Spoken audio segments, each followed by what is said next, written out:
Hi, I'm Susan from BakeWithMom.com. Today we're going to make Crockpot Curry Coconut Chicken.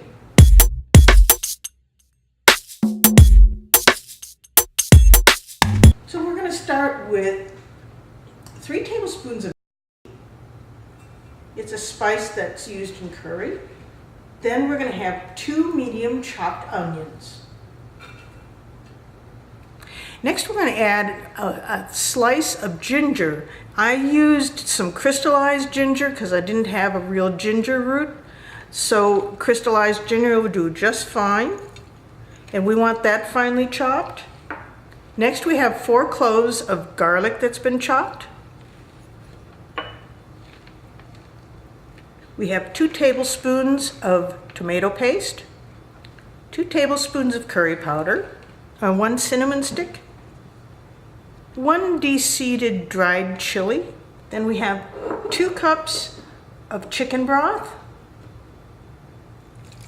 Be sure and shake your coconut milk.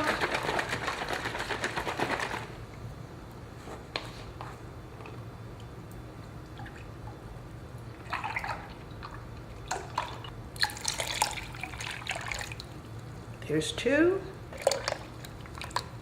Then we're going to add some stewed tomatoes.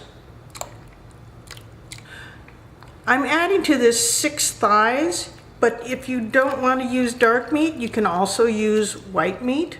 So you would have 6 chicken breasts. Then we have 1/4 cup of cilantro. And squeeze half of a lime or a lemon into your pot. We'll be squeezing the other lime for seasoning later. Put the top on and we'll let it cook for 6 to 8 hours on low. After it's through cooking, make sure that you season it with some kosher salt and pepper and a little more lime if it needs it, but be sure and taste it first to see what it may need. Salt will enhance flavors, and so will the pepper. Okay, I've put my curry on top of some rice, and I've put a little bit of cilantro and mint and fresh cut onion and tomatoes on. If you'd like, you'd even add a little yogurt, and we're going to give our curry a try.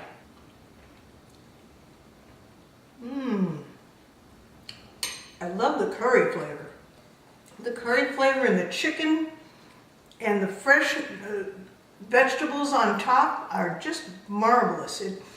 Add the fresh vegetables on top because it really puts another layer on the flavor. Enjoy.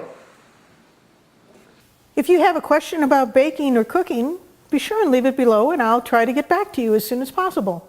Hope you liked my video. Be sure to like, subscribe, and leave a comment below. Visit BakeWithMom.com. Make sure you like my video. Don't forget to subscribe.